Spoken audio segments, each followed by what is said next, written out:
नमस्कार सभी को। कलाम एकेडमी द्वारा आयोजित सब इंस्पेक्टर भर्ती परीक्षा का आज हम माइनर टेस्ट 4 देखेंगे।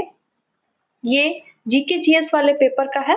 ठीक है, हिंदी वाले पेपर का भी मैंने एक टेस्ट डाला है। अगर आपका रिस्पॉन्स अच्छा रहेगा तो हम हिंदी वाले पेपर्स भी कंटिन्यू करेंगे, वरना हम जीके जीएस वाला ही देखेंगे। इसमें आपके कुल 100 प्रश्न होते हैं, 200 नंबर का है ये, 1/3 नेगेटिव मार्किंग है और 2 घंटे का आपको समय मिलता है।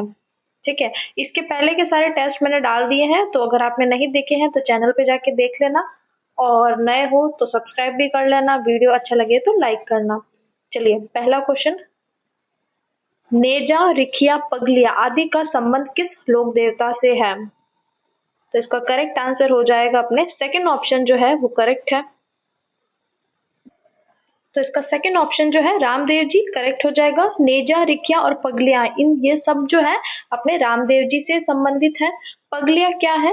तो पगलिया है अपने रामदेव जी का जो प्रतीक चिन्ह है उसको क्या बोलते हैं? पगलिया, है ना। उनके ऐसे पैर मतलब मंडे हुए होते हैं। ठीक है, और ये चबूतरे पर बनाए जाते हैं। फिर आता है रिखिया। तो रिखिया क्या है? रामदेव जी के जो मेघवाल भक्त हैं उनको क्या बोलते हैं? रिखिया बोलते हैं। ठीक है, मेघवाल भक्त जो है इनकी रिखिया बोलते हैं। फिर नेजा, नेजा क्या है? रामदेव जी के मंदिरों पर फहराई जाने वाली जो 5 रंगों की ध्वजा है उसको अपने नेजा बोलते हैं। और भी इनसे संबंधित काफी सारी चीजें, जैसे थान, है ना। थान क्या होता है? तो जो जो उनका मंदिर होता है ना, उसको बोलते हैं थान बोलते हैं। फिर आता है कामड़िया पंथ। तो रामदेव जी ने जो पंथ स्थापित किया था उसका नाम था कामड़िया। फिर 13 ताली नृत्य, है ना। तो ये जो कामड़ जाति की जो महिलाएं हैं वो जो नृत्य करती है उसको 13 ताली नृत्य बोलते हैं। फिर आता है कि जम्मा, जम्मा क्या होता है ना। जम्मा पश्चिमी राजस्थान वाले लोग तो जानते ही होंगे जम्मा क्या होता है।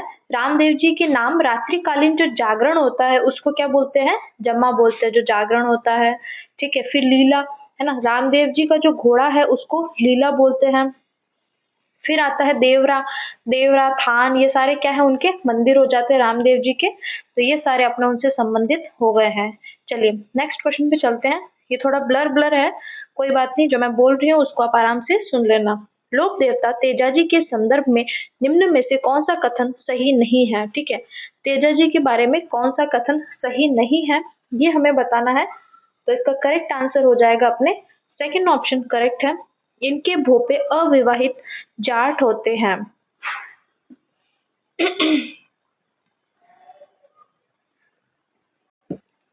ठीक है, तो ये सेकंड वाला जो है ये अपने क्या है? गलत हो जाएगा। ठीक है, बाकी सारे सही हैं, तो सही वाले देख लेते हैं पहले हम एक बार। पहला वाला क्या है? इनका जन्म खरनाल के ताहड़ जी धोलिया व राम कुंवरी के घर हुआ। ठीक है, इनके पिता और माता का नाम है ये। इन्होंने लाछा गुजरी की गायों की रक्षा मीणाओं से युद्ध किया। ठीक है, लाछा गुजरी की गाय। फिर सुरसुरा में इनकी समाधि व मंदिर स्थित है। कहाँ पे? सुरसुरा में। तो ये सारे तेजा जी के बारे में फैक्ट्स हैं। ठीक है, जन्म स्थल अपने को पता चल ही गया कहाँ पे है, खडनाल। ये कहाँ है? खडनाल नागौर में है ये। फिर आता है कि इनके वंश कौन सा है? तो धौलिया गोत्र जाट है। ठीक है, जाट तो है ये, पर गोत्र कौन सी है इनकी? धौलिया। फिर पिता ताहड़ जी, ठीक है, और माता राम कोवरी। फिर इनकी पत्नी कौन थी? पेमल दे, ठीक है, जो तेजा जी के साथ सती हो गई थी। फिर इनकी मृत्यु जो है कहाँ हुई है? तो सुरसुरा अजमेर में हुई है। ठीक है, एक है सुरपुरा अलग है और एक है सुरसुरा। ठीक है, तो सुरसुरा अजमेर में इनकी मृत्यु हुई। ठीक है, भाद्रपद शुक्ल दशमी को इनकी मृत्यु हुई, जहाँ इनकी समाधि और मंदिर बने हुए हैं। ठीक है, सर्पदंश का इलाज करने वाले तेजा जी के भोपे कुम्हार जाति के होते हैं। ठीक है, इनके भोपे जो होते हैं कौन होते हैं? कुम्हार जाति के होते हैं इनके भोपे। ठीक है, ये सारे तेजा जी के बारे में फैक्ट्स हो गए हैं। चलिए नेक्स्ट क्वेश्चन पे चलते हैं अपन, थर्ड नंबर पे। निम्न में से कौन से स्थल लोक देवता देव नारायण जी से संबंधित है? ठीक है, देव नारायण जी से संबंधित कौन कौन से हैं? सुरता खेड़ा, देवमाली, निवाई, मालासेरी। तो इसमें से सही आंसर बताना है हमको। तो इसका करेक्ट हो जाएगा फोर्थ ऑप्शन करेक्ट है। 1 2 3 4 सारे ही क्या है? अपने देव नारायण जी से संबंधित है। देव नारायण जी का मुख्य पूजा स्थल देव मालासेरी डोंगरी आसीन बिलवाड़ा में। ठीक है, तो इनका जो मुख्य जो पूजा स्थल है वो कहाँ पे है अपने? मालासेरी डूंगरी आसिन भीलवाड़ा में, जहाँ पर सवाई भोज देवनारायण व सेडू के मंदिर है। ठीक है, किस किस के हैं? सवाई भोज के हो गए, देवनारायण जी और सेडू के मंदिर है। यहाँ भाद्रपद शुक्ल सप्तमी को इनका मेला लगता है। कब लगता है? भाद्रपद शुक्ल सप्तमी को। इनकी पूजा नीम की पत्तियों से की जाती है। ठीक है, नीम की पत्तियों से पूजा की जाती है। एक तो मेला भी याद रखना है अपने को, है ना, भाद्रपद शुक्ल सप्तमी को। फिर इनके अन्य जो पूजा स्थल है कौन कौन से हैं? तो देखो, देवमाली ये कहाँ है? अपने ब्यावर में। ठीक है, देवमाली कहाँ है? ब्यावर में है। फिर देवधाम जोधपुरिया जो कि निवाई टोंक में है ना। यहाँ पे निवाई टोंक में कौन सा है? देवधाम जोधपुरिया। फिर देव डूंगरी है ना, पहाड़ी। फिर ये सारे जो है इनके पूजा स्थल हो जाएंगे। चलिए नेक्स्ट क्वेश्चन पे चलते हैं अपन। 4 सूची 1 और 2 को सुमेलित करना है और नीचे दिए कूट से सही उत्तर का चयन करें। ठीक है, सूची 1 लोक देवता और उनकी पीठ दे रखी है, तो इसके लिए हमें यहाँ नीचे जाना पड़ेगा। तो इसका करेक्ट आंसर हो जाएगा अपने थर्ड ऑप्शन करेक्ट है। चलिए अपन मिलान कर लेते हैं फटाफट से। ठीक है, तो सबसे पहले आता है हरिराम जी। हरिराम जी जो है इनकी पीठ कहाँ पे है अपने? तो ये फर्स्ट ऑप्शन करेक्ट है, जोड़ा में। फिर आता है तल्लीनाथ जी, तो ये कहाँ है अपना? पांचोटा में। फिर आता है वीर फत्ता जी, तो ये साथू गांव। फिर आता है कल्ला जी, तो ये रुंडेला गांव। तो ये सामने सामने इनके दे रखे हैं, याद कर लेना इसको। चलिए नेक्स्ट क्वेश्चन पे चलते हैं अपन। 5th, राजस्थान में किस लोक देवता को गोरखनाथ के समकालीन माना जाता है? ठीक है, गोरखनाथ के समकालीन कौन थे? तो इसका करेक्ट आंसर हो गया थर्ड ऑप्शन, गोगा जी जो है वो गोरखनाथ जी के समकालीन थे। ठीक है, तो गोगा जी इनके समकालीन हो गए हैं। गोगा जी का जन्म, अगर हम गोगा जी का जन्म देखें तो कहाँ हुआ? चूरू के ददरेवा में। कहाँ पे हुआ है? ददरेवा में इनका जन्म हुआ। ठीक है, कहाँ पे? ये चूरू में है। भाद्रपद कृष्ण नवमी को इनका जन्म हुआ। इन्हें सर्पों के देवता जाहर पीर, नागराज, गोगा पीर, गोगा बप्पा, है ना, ये सारे जो उपनामों से जाना जाता है। एक तो सर्पों के देवता याद रखना है ना, और एक देखना है हमें जाहर पीर। क्या पीर? जाहर पीर याद रखना है। नागराज, गोगा पीर, ठीक है, ये सारे उपनामों से इन्हें जाना जाता है। इनका महमूद गजनवी के साथ भी युद्ध हुआ था, और इस युद्ध का वर्णन जो है, ठीक है, ये गजनवी वाले युद्ध का जो वर्णन है कायम खां रासो जो है, ठीक है, उसमें जो है इसका वर्णन है। और जो गजनवी है इसी ने गोगा जी को जो है जाहर पीर की उपाधि दी थी। ये सारे फैक्ट्स जो है अपने को याद रखने गोगा जी के बारे में। चलिए नेक्स्ट क्वेश्चन पे चलते हैं। 6, मारवाड़ की प्रसिद्ध महिला संत जिसने निर्गुण भक्ति करते हुए व्यक्तिगत मुक्ति का मार्ग प्रशस्त किया। तो इसका करेक्ट आंसर है थर्ड ऑप्शन, रूपा दे जो है वो करेक्ट हो जाएगा। ठीक है, ये जो है अपने रूपा दी, ये अपने मारवाड़ शासक राव मल्लीनाथ की पत्नी थी। इनके गुरु कौन थे? नाथ जागी उगमसी थे। कौन थे? उगमसी। ठीक है, उगमसी जो है इनके गुरु थे, और ये अपने रूपादे जो है ये मल्लीनाथ जी की पत्नी थी। ठीक है, और इनका मंदिर कहाँ है? तो मालाजाल बालोतरा में इनका मंदिर है। ठीक है, कहाँ पे? मालाजाल बालोतरा में इनका मंदिर है। ऐसे याद नहीं रहे तो जिला ही याद रख लो, बालोतरा, है ना, वहां पे इनका मंदिर हो गया है। चलिए नेक्स्ट क्वेश्चन पे चलते हैं। 7, संत हरिदास के संदर्भ में निम्न कथनों पर विचार कीजिए। पहला, इन्होंने राम भक्ति की सगुण विचारधारा का समर्थन किया। दूसरा, इनके आध्यात्मिक विचार घगर निशानी नामक ग्रंथ में संकलित है। उपयुक्त में से सत्य कथन है। ठीक है, सत्य बताना है, तो इसका करेक्ट है फोर्थ ऑप्शन, ना तो एक ना ही दो, मतलब दोनों ही कथन क्या हो गए अपने? गलत हो गए हैं। ठीक है, तो देखो, सगुण विचारधारा का समर्थन किया, ये तो पहले गलत हो गया है ना। हरिदास जी जो है इन्होंने अपने निर्गुण भक्ति जो है उसमें ठीक है अपना महत्वपूर्ण योगदान दिया। तो चलिए हरिदास जी के बारे में थोड़े से फैक्ट्स फटाफट जो है हम लोग देख लेते हैं। इनका जन्म कहाँ पे हुआ? तो कापड़ोद गांव डीडवाना में हुआ। कहाँ पे हुआ? कापड़ोद। ठीक है, कापड़ोद डीडवाना में इनका जन्म हुआ। इनको राजस्थान का वाल्मीकि भी कहा जाता है। ठीक है, क्या कहा जाता है? राजस्थान का वाल्मीकि। जो भी फैक्ट्स याद करवा रही हूँ याद करते हुए चलना है दोस्तों। इनका मूल नाम, ठीक है, हरिदास जी का मूल नाम क्या था? तो हरि सिंह सांखला था। क्या था? हरि सिंह सांखला इनका मूल नाम था, ठीक है, सांखला। प्रारंभ में लूटमार करना इनका पेशा था। शुरू में तो क्या करते थे, लूटमार करते थे। फिर 1513 में बोध यानी कि ज्ञान प्राप्त कर हरिदास नाम रख लिया, ठीक है। कब, 1513 ईस्वी में इनको ज्ञान प्राप्त हो गया और इन्होंने अपना नाम जो है हरिदास रख लिया।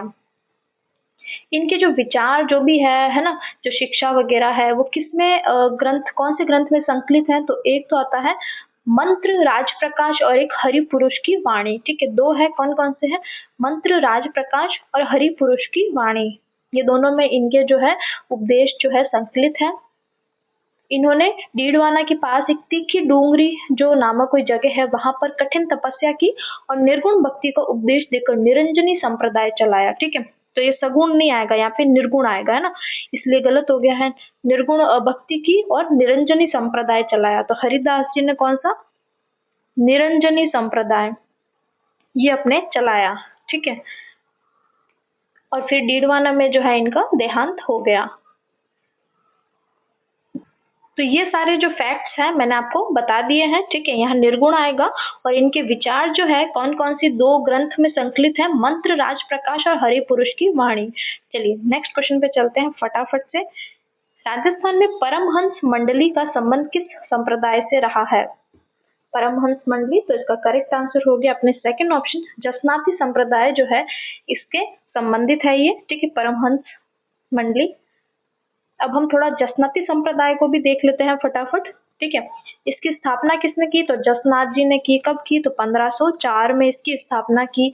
और इसकी प्रमुख पीठ कहाँ पे है, सबको पता ही है, कत्रियासर में इसकी प्रमुख पीठ है जसनाती संप्रदाय की। यहाँ वर्ष में 3 बार मेला लगता है। कितनी बार, 3 बार मेला लगता है। कब कब लगता है, आश्विन शुक्ल सप्तमी को, माघ शुक्ल सप्तमी और चैत्र शुक्ल सप्तमी, ठीक है। शुक्ल शुक्ल सप्तमी, सप्तमी याद रखना है, महीने याद रखने खाली, एक अश्विन में, एक माघ में और चैत्र में। इस संप्रदाय में 2 वर्ग होते हैं, एक तो होता है सिद्ध जिनको बोलते हैं सिद्ध, और एक होता है जसनाती जाट, ठीक है। सिद्ध वर्ग, जो वर्ग के जो लोग हैं, मतलब वो थोड़ा सा भगवा कपड़े पहनते हैं, गले में 3 विशेष गांठों का काली ऊन का धागा धारण करते हैं, ठीक है। और जो जसनाती जाट होते हैं वो नॉर्मली अपना जो वेशभूषा होती है वो पहनते हैं, ठीक है। सिद्ध जो लोग हैं वो थोड़े अलग होते हैं, है ना। पहले जो है, मतलब शुरुआत में जो है इस ये जो संप्रदाय है इसमें 2 विरक्त मंडलियां थी, 2 विरक्त मंडलियां थी। कौन कौन सी थी, एक तो थी दुग्धाहारी और एक परमहंस। कौन कौन सी थी, दुग्धाहारी और परमहंस, है ना। दुग्धाहारी जो मंडली जो है उसके संत लिखमा देसर में अधिक रहे हैं। लिखमा देसर बीकानेर में ही एक जगह है। तो दुग्धाहारी जो मंडली है उसके जो संत रहे वो लिखमा देसर में रहे। और परमहंस मंडली के संत अविवाहित रहते थे, ठीक है। परमहंस मंडली जो है ना इसके संत क्या है, अविवाहित रहते थे। फिर आता है कि ये परमहंस मंडली जो है इसका विकास किसने किया, तो भावुनाथ जी, ठीक है, लिख देती हूँ मैं, भावुनाथ जी। भावुनाथ जी जो है इन्होंने इस परमहंस मंडली का अपने सबसे ज्यादा विकास किया, ठीक है। तो ये सारी जो है मैंने आपको डिटेल्स बता दी है। चलिए नेक्स्ट क्वेश्चन पे चलते हैं। निम्न में से कौन सा संत निर्गुणोपासक नहीं है, नहीं पूछा है, तो इसका करेक्ट आंसर है थर्ड ऑप्शन, माव जी करेक्ट हो जाएगा, ठीक है। एक तो होता है देखो निर्गुण संत और एक होता है सगुण संत, ठीक है। निर्गुण कौन से होते हैं, वे संत जो ईश्वर को निराकार अमूर्त व निरंजन रूप में मानते हैं, ठीक है। क्या ईश्वर निराकार है, मतलब ईश्वर का कोई आकार नहीं है, ठीक है, ईश्वर दिखाई नहीं देता है, उस रूप में जो ईश्वर को मानते हैं वो निर्गुण कहलाए। और सगुण कौन होते हैं, वे संत जो ईश्वर को साकार मूर्त रूप में मानते हैं, है ना, उनकी मूर्ति पूजा वगैरह करते हैं, मतलब कि ईश्वर का कोई आकार है, तो ये सगुण कहलाए, है ना। अगर हम देखें कि निर्गुण कौन कौन हुए हैं, तो निर्गुण में देखो संत धन्ना आ जाएगा, है ना, कबीर आ जाएंगे, फिर रैदास, है ना, पीपा, नानक, है ना, गुरु नानक जी, दादू, रज्जब जी, है ना, रज्जब जी, फिर लालदास जी, हरिदास जी, जाम्बो जी, जसनाथ जी, ठीक है, रामदास जी, चरणदास जी, रानी रूपादे, है ना, ये सारे जो है ये निर्गुण आ जाएंगे। सगुण जो संत है वो कौन कौन आएंगे, तो कृष्णदास पयहारी, अग्रदास, है ना, परशुराम देवाचार्य, मीरा, राणा, मावजी, ये सारे जो है अपने ये सगुण में आ जाएंगे। चलिए नेक्स्ट में चलते हैं। क्वेश्चन 10, सुमेलित कीजिए। संप्रदाय और प्रवर्तक दे रखे हैं तो अपने को सुमेलित करना है, तो इसका करेक्ट आंसर है फोर्थ ऑप्शन। चलिए हम मिलान कर लेते हैं फटाफट। अलखिया संप्रदाय, तो इसका करेक्ट आंसर हो जाएगा अपने लालगिरी। फिर आता है निरंजनी, तो इसका करेक्ट हो जाएगा अपने हरिदास जी। फिर आता है बैराग पंथ, है ना, तो भर्तहरि। और फिर आता है राम स्नेही संप्रदाय, तो इसके हो जाएंगे अपने रामचरण जी प्रवर्तक। चलिए नेक्स्ट पे चलते हैं। क्वेश्चन 11, निम्न में से कौन सा संप्रदाय राधा को कृष्ण की परिणीता मानकर उनकी पूजा करता है? ठीक है, राधा को कृष्ण की परिणीता मानकर कौन सा संप्रदाय पूजा वगैरह करता है? तो इसका करेक्ट आंसर हो जाएगा सेकंड ऑप्शन, निम्बार्क संप्रदाय जो है ये अपने सही हो जाएगा। चलिए नेक्स्ट क्वेश्चन पे चलते हैं। 12, निम्न में से कौन सी रचना मध्यकालीन धार्मिक काव्य के प्रसिद्ध रचनाकार ईसरदास बारहट की नहीं है? ठीक है, नहीं पूछा है क्वेश्चन, देखो आराम से ध्यान से पढ़ना है।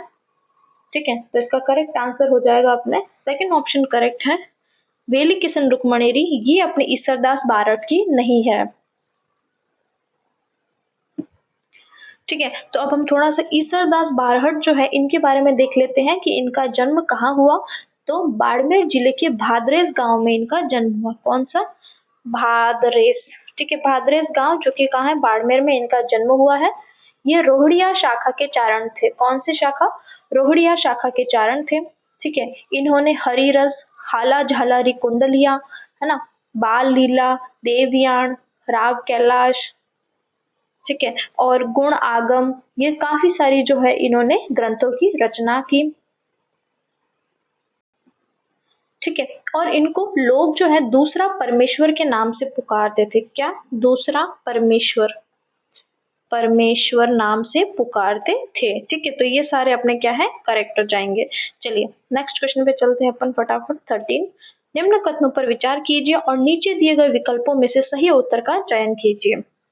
पहला, विजयदान देथा को वर्ष 2012 में राजस्थान रत्न सम्मान से विभूषित किया गया। दूसरा, वह बोरुंदा स्थित रूपायन संस्थान के सह संस्थापक है। तो इसका करेक्ट आंसर हो जाएगा थर्ड ऑप्शन, ए व बी दोनों क्या अपने सही हो जाएंगे।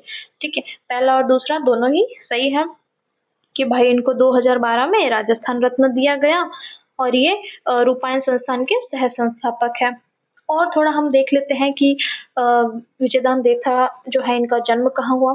तो इनका जन्म अपने बोरुंदा जोधपुर में हुआ है और इनको बिज्जी नाम से ये लोकप्रिय है। क्या? बिज्जी, बिज्जी नाम से ये लोकप्रिय है और इन्हें 2012 में राजस्थान रत्न पुरस्कार दिया गया। इनकी जो मेन जो एक कृति है कौन सी है? बातारी फुलवारी, है ना, इनकी एक रचना है बातारी फुलवारी।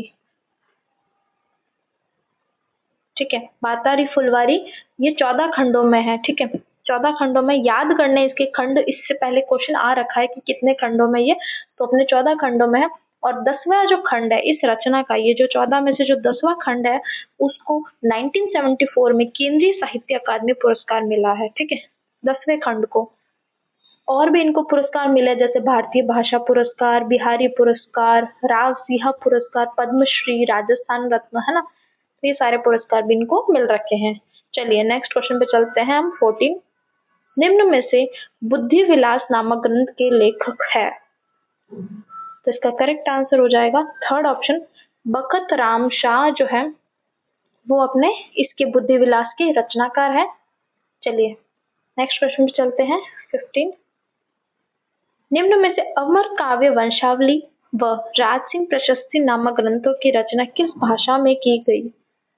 तो इसका करेक्ट आंसर है सेकंड ऑप्शन, संस्कृत में की गई। ठीक है, अमर काव्य वंशावली और राज सिंह प्रशस्ति रणछोड़ भट्ट की रचनाएं हैं ये। ठीक है, और इन्होंने संस्कृत भाषा में की है। और कब की गई? तो महाराणा राज सिंह के समय की गई है रचना। चलिए नेक्स्ट क्वेश्चन 16,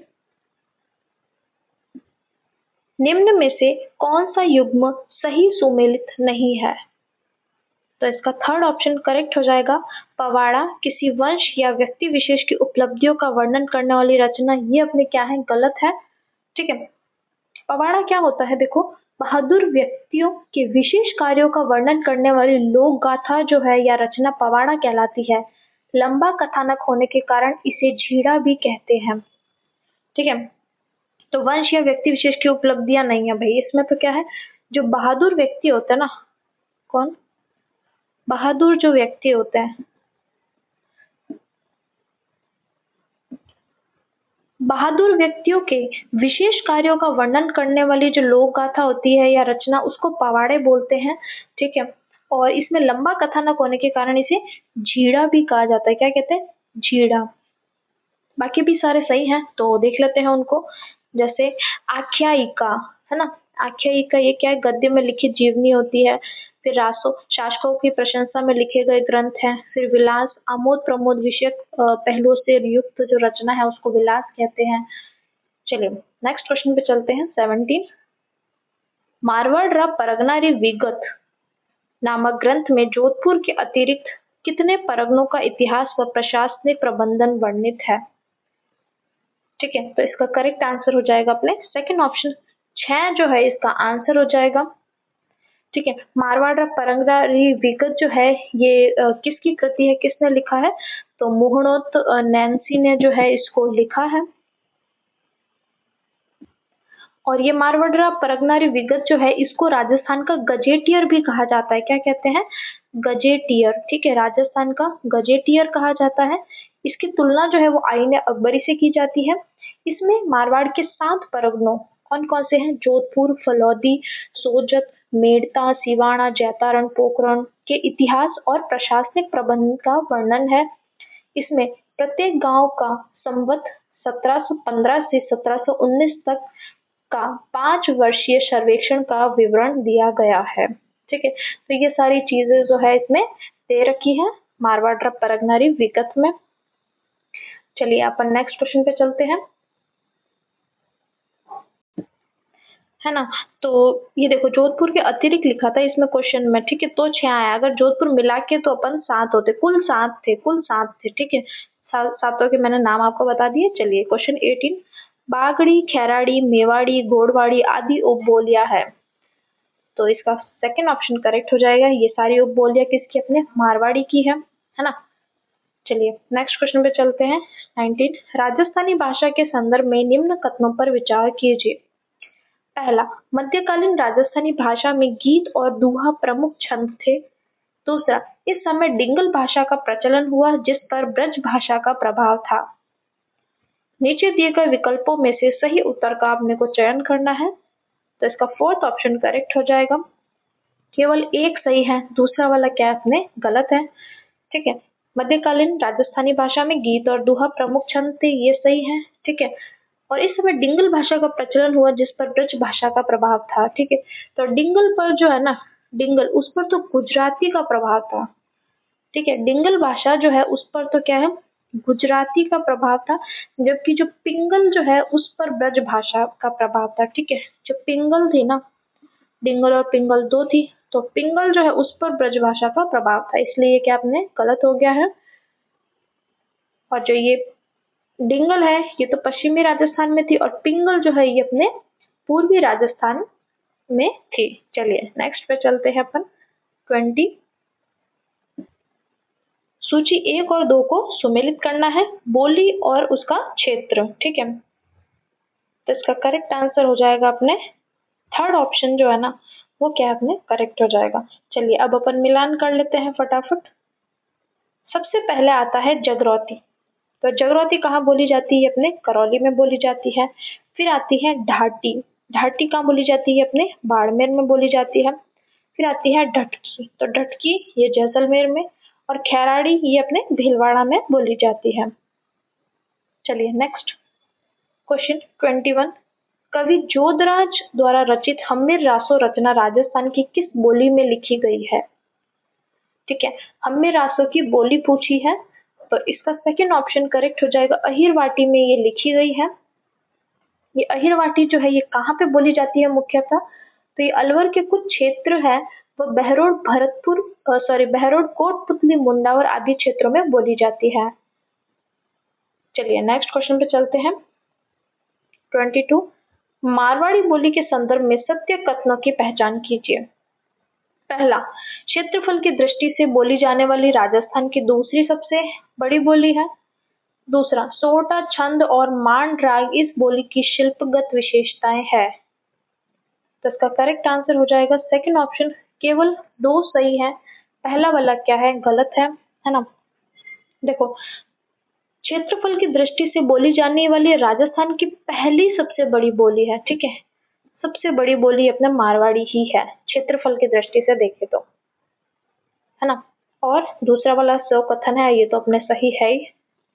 चलिए नेक्स्ट क्वेश्चन 23।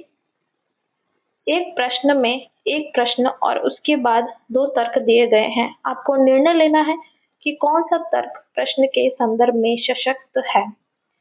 कथन, क्या वन्य जीव अभयारण्यों की अक्षुण्णता को बनाए रखा जाना चाहिए। तर्क, हाँ, लुप्त प्राय प्रजातियों को रहने के लिए विशेष अलग जगह देनी चाहिए जो पारिस्थितिकी संतुलन को बढ़ावा देता है। दूसरा, नहीं, उन्हें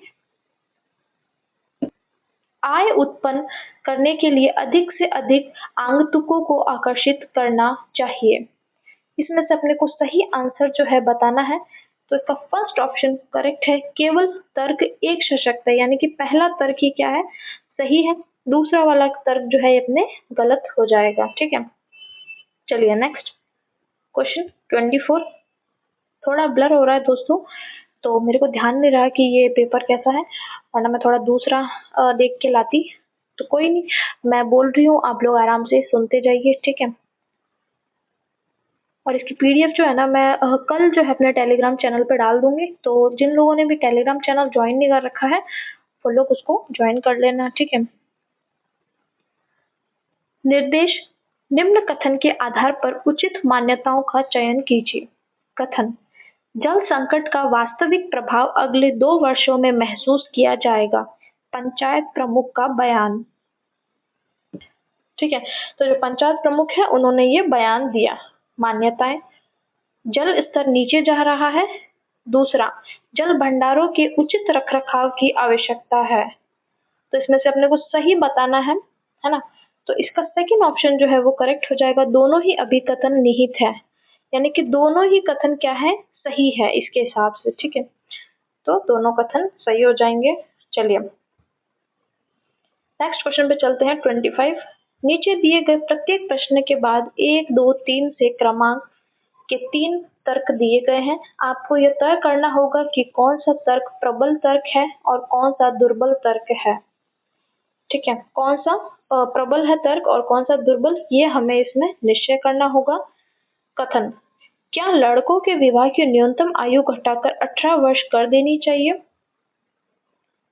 अब तर्क,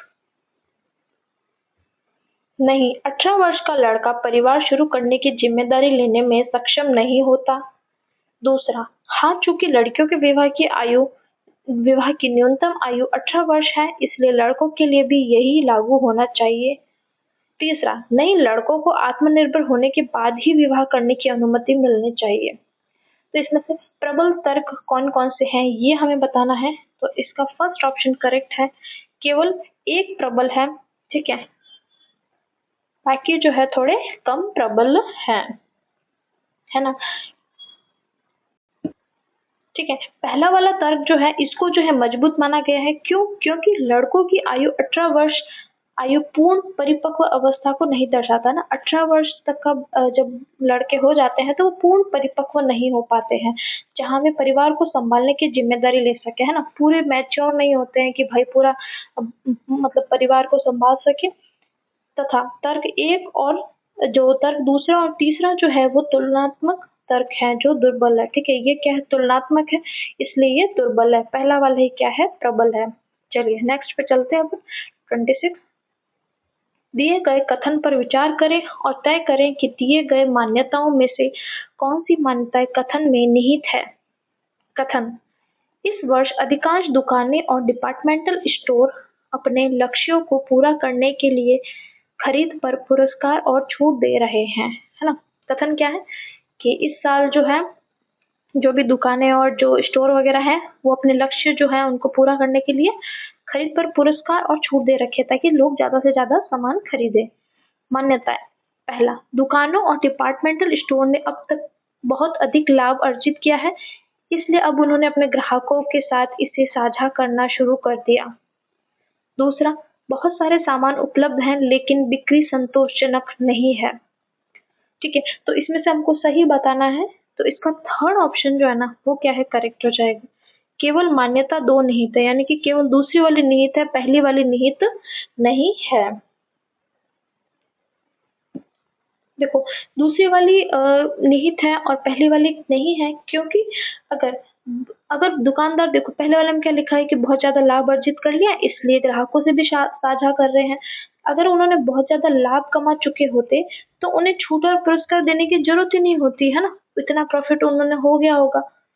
तो क्यों देते वो लोगों को छूट वगैरह? छूट तो कब देते हैं, जब मतलब संतोषजनक बिक्री नहीं हो रही है ना, तो उस मामले में छूट देते हैं कि हाँ लोग आएंगे और मतलब उनको लालच देंगे हम कि भाई इसके साथ तो कुछ पुरस्कार, कुछ गिफ्ट वगैरह मिलेगा, तो फिर लोग सामान खरीदेंगे। तो इसलिए जो है दूसरी वाली सही हो जाएगी। चलिए नेक्स्ट क्वेश्चन 27। नीचे दिए गए प्रश्न के बाद 1, 2, 3 से क्रमांक के 3 तर्क दिए गए हैं। आपको यह तय करना है कि कौन सा तर्क प्रबल तर्क है और कौन सा दुर्बल है ना। कथन, क्या भारत में संसद के चुनाव देश भर में एक ही दिन में किए जाने चाहिए? ठीक है, कथन है ये कि संसद के चुनाव जो है एक ही दिन में किए जाने चाहिए क्या? अब इसके तर्क दे रखे हैं। ठीक है, पहला, हाँ ऐसे चुनावों को हैंडल करने का यही एक तरीका है। दूसरा, हाँ इससे आयोग को एक ही दिन में चुनाव संबंधी मसलों पर ध्यान केंद्रित करने में सहायता मिलेगी। तीसरा, नहीं कुछ अन्य देश अलग अलग दिनों में ऐसे चुनाव करते हैं। तो तर्क जो है इसमें से कौन सा प्रबल है कौन सा प्रबल नहीं है ये हमें बताना है। तो इसका फर्स्ट ऑप्शन करेक्ट हो जाएगा, कोई ठोस तर्क जो है नहीं है, एक भी ठोस नहीं है, सारे सारे दुर्बल है। ठीक है, पहला वाला तर्क जो है उसमें क्या कहा कि यह एकमात्र तरीका है जो दुर्बल है। जहां भी ये आ जाए ना कि एकमात्र तरीका है, एक तरीका है, तो वो तो वैसे ही दुर्बल हो जाएगा। ठीक है, ये आपको ये रीजनिंग का है। ठीक है, तो ये हमेशा ध्यान रखना है कि जहां ऐसा लिखा आ जाए ना कि यही एक तरीका है तो वो तो दुर्बल हो ही गया। ठीक है, पहला वाला दुर्बल है क्योंकि इसमें क्या है कि कार्य करने का केवल एक ही तरीका हो ये जरूरी नहीं है। ठीक है, कोई भी काम करते हैं हम तो जरूरी नहीं कि उसका कोई एक तरीका, उसके बहुत सारे तरीके होते हैं, तो इसलिए एकमात्र वाला तो गलत हो गया। दूसरा वाला तर्क क्या है, इसमें भी सकारात्मक लाभ नहीं बताया गया है ना, कि किस तरह के चुनाव मसलों में ध्यान केंद्रित करना चाहिए है ना, इसमें लिखा है ध्यान केंद्रित, तो ये भी कुछ इतना सकारात्मक नहीं है, तो ये भी दुर्बल हो गया है। और तीसरा, नहीं कुछ अन्य देश अलग अलग दिनों में ऐसे चुनाव कराते हैं, इसमें क्या है कि अन्य देशों से तुलना की गई है ना, अन्य देशों से, तो इसलिए ये भी क्या है, दुर्बल हो गया है। तुलना तो इसमें अपने को करनी ही नहीं है, तुलना करते ही फिर क्या हो जाएगा कि ये दुर्बल आ जाएगा। एकमात्र तरीका लिखा हुआ आ रहा है तो वो भी दुर्बल आ जाएगा। ठीक है, ये सब ध्यान रखना है। चलिए नेक्स्ट क्वेश्चन 28। दिए गए कथन पर विचार करें और तय करें कि दिए गए पूर्व धारणाओं में से कौन सी पूर्व धारणा कथन में निहित है। पहला, सरकार ने ग्रामीण क्षेत्रों में नए कारोबारी उपक्रम स्थापित करने के लिए हाल ही में प्रोत्साहन पैकेज की घोषणा की है और सभी यूनिटों को अबाधित पावर सप्लाई का वचन दिया है। पूर्व धारणाएं। पहला, सरकार ऐसे सभी यूनिटों को पर्याप्त पावर सप्लाई कर पाएगी। और दूसरा, ग्रामीण क्षेत्रों के निवासी सरकार की इस निर्णय का स्वागत करेंगे। तो इसमें कौन सी अंतर्निहित है नहीं है ये हमें बताना है। तो इसका सेकंड ऑप्शन जो है वो करेक्ट हो जाएगा, पूर्व धारणा 1 व 2 दोनों अंतर्निहित है। ठीक है, पहले और दूसरे दोनों ही अंतर्निहित है। Next question 29। निम्न कथन के आधार पर उपयुक्त अभिधारणाएं होगी। कथन, ऑपरेशन सिंदूर प्रारंभ करना भारत के लिए आवश्यक हो गया। अभिधारणा, ठीक है, कथन था ये कि आवश्यक हो गया, अब इसकी अभिधारणा। भारत द्वारा आतंकियों को प्रत्युत्तर देना जरूरी हो गया है क्योंकि इस बार उनके द्वारा नागरिकों पर भी हमला किया गया। अब आता है अभिधारणा दूसरी, आतंकवादियों और उनके प्रायोजकों के मध्य कोई अंतर नहीं करने संबंधी नया मानदंड स्थापित किया गया। तो इसमें से हमें सही आंसर बताना है, ठीक है। तो इसका जो है अपने सेकंड वाला जो है वो करेक्ट हो जाएगा, ठीक है, कि पहला वाला ही अंतर नहीं था, ठीक है। ये पहला वाला जो है अभिकथन या अभिधारणा यही सही है, ठीक है, दूसरी वाली क्या है गलत है। चलिए नेक्स्ट दोस्तों, अभी इसमें तो इस पेज में तो देखो बिल्कुल ही कुछ ही नहीं दिखाई दे रहा है, तो मैं इस पेज को तो नहीं करवा पाऊंगी, अब आगे चलना पड़ेगा, है ना। 32 क्वेश्चन पे चलते हैं। थोड़े से क्वेश्चन मिसिंग हो रहे हैं, कोई बात नहीं, देखती हूँ अगर मुझे इसकी पीडीएफ अच्छी मिल गई तो मैं अच्छी पीडीएफ डालूंगी टेलीग्राम पे, तो वहां से आप लोग देख लेना, ठीक है। 32 स्वस्थ स्वस्थ नारी सशक्त परिवार अभियान के संबंध में निम्न कथनों पर विचार कीजिए, ठीक है। स्वच्छ नारी और सशक्त परिवार, इस पर हमें विचार करना है। पहला, 17 सितंबर को इस अभियान का शुभारंभ प्रधानमंत्री नरेंद्र मोदी ने धार मध्य प्रदेश से किया। दूसरा, इस अभियान की निगरानी सशक्त पोर्टल के माध्यम से की गई। तीसरा, इस अभियान का नेतृत्व स्वास्थ्य और परिवार कल्याण मंत्रालय और महिला और बाल विकास मंत्रालय के संयुक्त तत्वाधान में किया गया, ठीक है। किसने किया? स्वास्थ्य और परिवार कल्याण मंत्रालय और महिला और बाल विकास मंत्रालय ने संयुक्त तत्वाधान में किया। उपयुक्त में से कौन सा कथन सही है ये हमें बताना है, तो इसका करेक्ट आंसर हो जाएगा अपने फोर्थ ऑप्शन करेक्ट है। ए, बी और सी तीनों ही क्या है सही है, तीनों ही कथन सही है कि इसकी शुरुआत मोदी जी ने धार एमपी से की 17 सितंबर को, ठीक है। 17 सितंबर को उनका बर्थडे भी आता है और इसकी निगरानी सशक्त पोर्टल के माध्यम से की जा रही है। और इसका जो नेतृत्व है कौन कौन से किसके तत्वाधान में किया गया, तो एक तो ये स्वास्थ्य परिवार कल्याण मंत्रालय और महिला और बाल विकास मंत्रालय। चलिए नेक्स्ट क्वेश्चन पे चलते हैं अपन। 33 5 से 12 अक्टूबर तक 68वें राष्ट्रमंडल संसदीय सम्मेलन का आयोजन कहाँ किया गया, ठीक है। तो ये तो अपने करंट का क्वेश्चन है ना। तो इसका करेक्ट आंसर है third option, bridge town Barbados में जो है इसका जो है आयोजन किया गया। नेक्स्ट क्वेश्चन 34, राज्य खनन तत्परता सूचकांक 2025 के संबंध में निम्न कथनों पर विचार कीजिए। पहला, यह सूचकांक राष्ट्रीय खान एवं खनिज निगम लिमिटेड द्वारा जारी किया गया। दूसरा, यह सूचकांक गैर कोयला खनिजों के खनन पर केंद्रित है। तीसरा, इस सूचकांक की उच्च खनिज भंडार श्रेणी ए वाले राज्यों की श्रेणी में शीर्ष स्थान पर रहा। इसमें से कौन सा कथन सत्य नहीं है ये बताना है, ठीक है। तो इसका करेक्ट आंसर हो जाएगा अपने थर्ड ऑप्शन करेक्ट है। ए और सी जो है वो क्या है सत्य नहीं है, ठीक है। ए और सी ये अपने क्या है सत्य नहीं है। सिर्फ बी वाला जो कथन है वो सही है कि ये सूचकांक गैर कोयला खनिजों के खनन पर आधारित है, ये सही है। तो अब हम राज्य खनन तत्परता सूचकांक देख लेते हैं फटाफट। 16 अक्टूबर 2025 को खान मंत्रालय ने देश का पहला जो है ये सूचकांक जारी किया, ठीक है।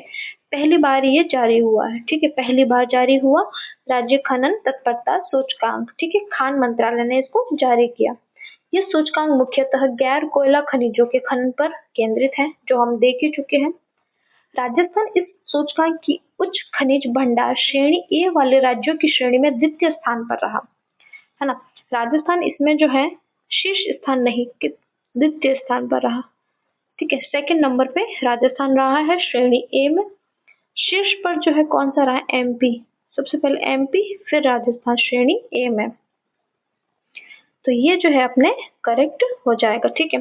और जारी किया गया तो अभी हम देख ही चुके हैं ना किसने जारी किया है इसको, ठीक है। तो ये अपने करेक्ट है, खान मंत्रालय ने इसको जारी किया है।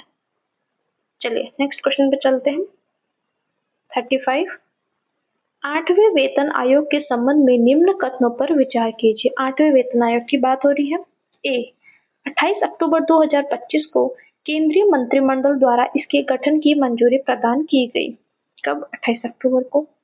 बी, गठन की तिथि से 15 महीने की अवधि के भीतर ये अपनी अनुशंसाएं प्रस्तुत करेगा। सी, इसकी अध्यक्षता सेवानिवृत्त न्यायाधीश रंजना प्रकाश देसाई द्वारा की जाएगी। उपयुक्त में से कौन सा कथन सही है, ये हमें बताना है। तो इसका थर्ड ऑप्शन करेक्ट हो जाएगा। ए और सी जो है सही है, दूसरा वाला क्या है कथन गलत है ना।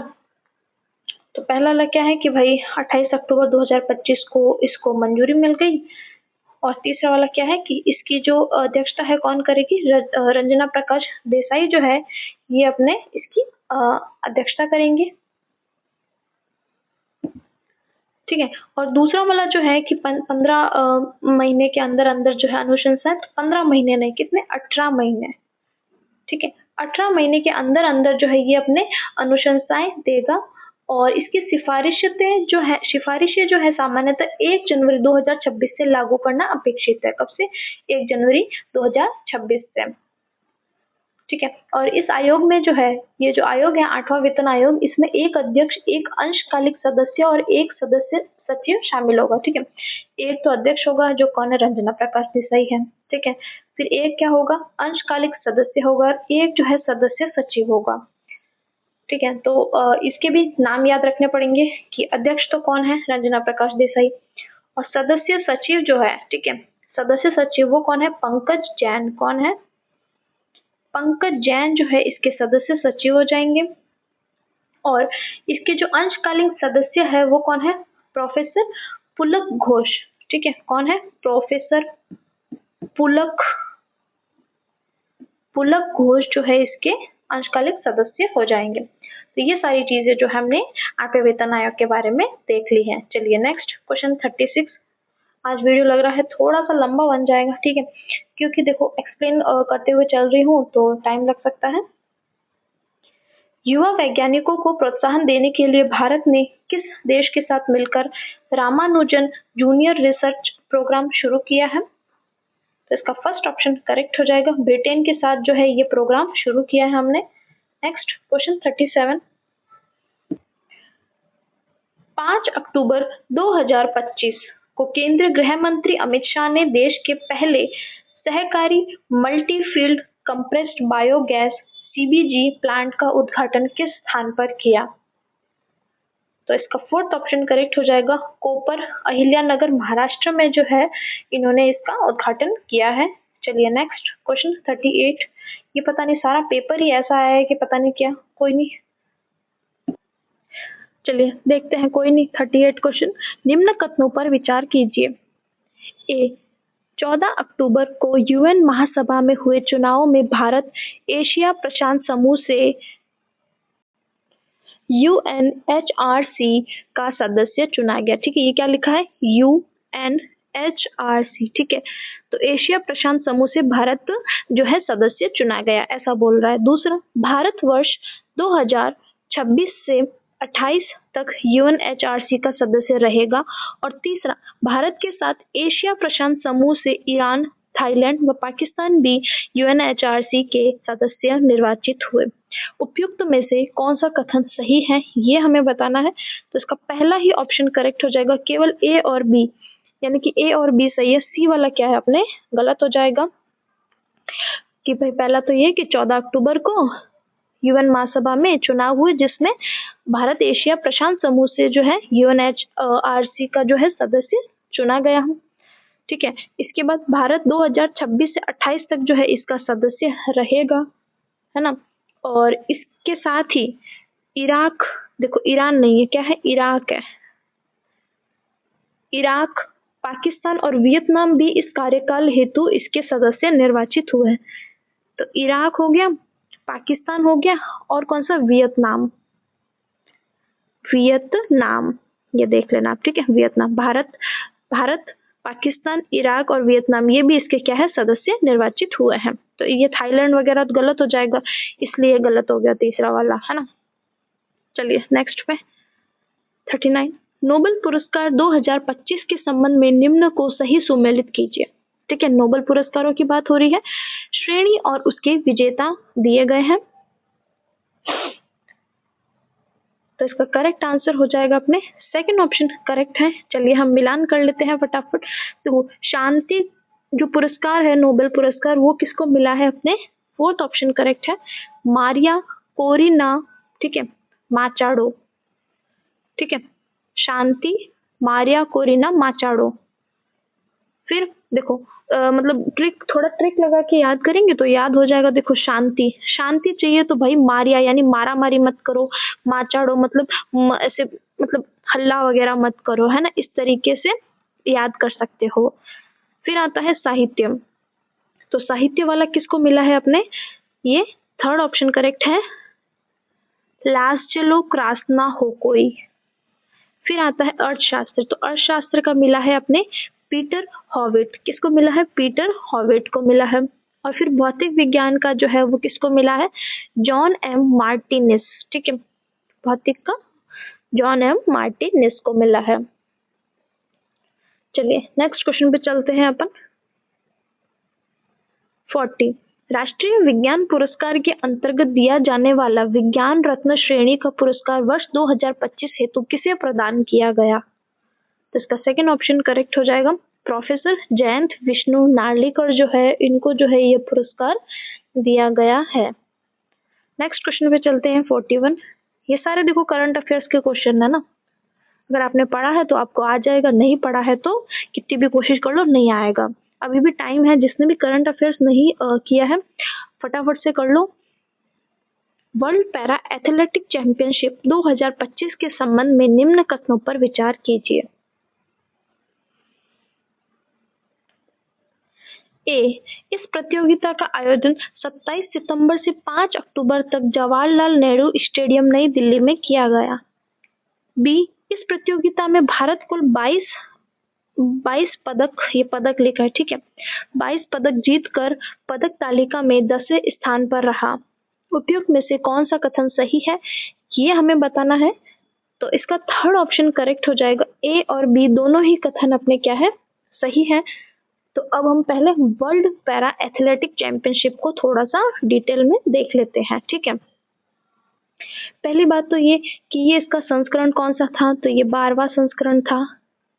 आयोजन इसका देख ही चुके हम, 27 सितंबर से 5 अक्टूबर तक इसका आयोजन नई दिल्ली के जवाहरलाल नेहरू स्टेडियम में किया गया। शीर्ष देश, ठीक है, पहले नंबर पे कौन सा देश रहा है? ब्राजील। कौन सा रहा है? ब्राजील जो है वो पहले नंबर पे रहा है, जिसने 15 स्वर्ण पदक जीते हैं ना, 15 गोल्ड जीते, कितने? 15 गोल्ड जीते हैं। फिर दूसरे नंबर पे रहा है चीन, ठीक है, पहला और दूसरा इतना याद रख लो अपन तो बहुत है। और भारत जो है, इसमें भारत ने कितने जीते हैं? कुल पदक कितने जीते हैं? 22, जिसमें से 6 स्वर्ण है, ठीक है। भारत की बात अगर हम करें तो 22 पदक जीते हैं, जिसमें से 6 तो है गोल्ड, 9 रजत और 7 कांस्य, ठीक है, 6, 9 और 7 पदक जीते हैं, कुल 22। और इसमें हम 10वें स्थान पर है। कौन से पे हैं? 10वें पे, पहले पे ब्राजील है। तो ये देख लिया हमने। चलिए नेक्स्ट क्वेश्चन पे चलते हैं 42।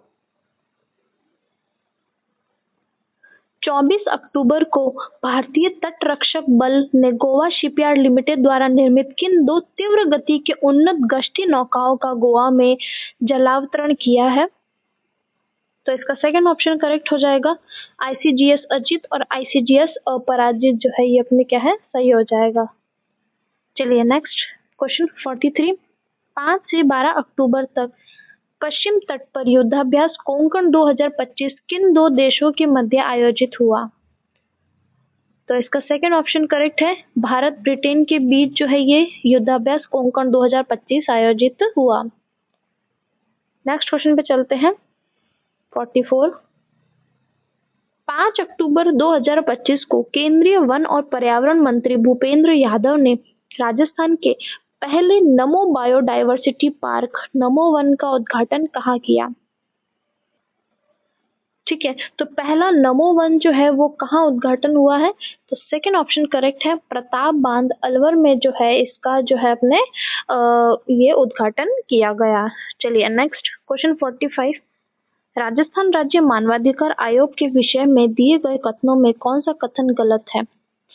ठीक है, राजस्थान राज्य मानवाधिकार आयोग की बात हो रही है, ठीक है, और गलत कथन इन्होंने पूछा है। पहला, मानवाधिकार आयोग एक स्वायत्त उच्च शक्ति प्राप्त मानवाधिकार निगरानी निकाय है।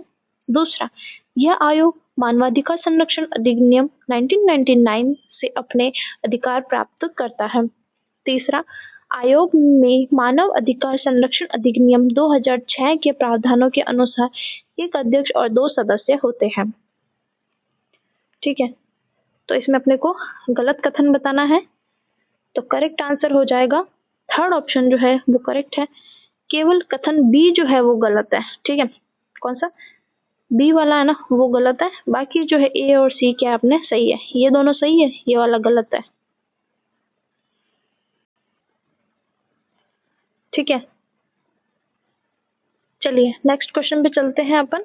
46, राजस्थान राज्य मानवाधिकार आयोग के संबंध में असत्य कथन की पहचान कीजिए। असत्य बताना है, इसमें से हमको एक ही है, हाँ एक ही है। ठीक है, तो इसका करेक्ट आंसर हो जाएगा फर्स्ट ऑप्शन। ये क्या है, गलत है। यह एक संवैधानिक निकाय है, ये गलत है। संवैधानिक निकाय नहीं है ये, है ना, सांविधिक निकाय है। क्या है ये, देखो संविधान में इसका कोई उल्लेख नहीं है। संविधान, अगर संविधान में उल्लेख होता तो हम संवैधानिक बोल सकते थे। ये क्या है, अपने सांविधिक निकाय है। एक मिनट, है ना, क्या है ये, सांविधिक निकाय है ये, या फिर वैधानिक निकाय भी बोल सकते हैं। ठीक है, जिसको विधान यानी कि विधान के द्वारा जो है बनाया गया है ना, वैधानिक, सांविधिक या वैधानिक निकाय है ये एक। ठीक, बाकी सारे कथन जो है सही है, तो हम फटाफट से उनको देख लेते हैं। कांता भटनागर राजस्थान राज्य मानवाधिकार आयोग की पहली महिला अध्यक्ष थी, सही है।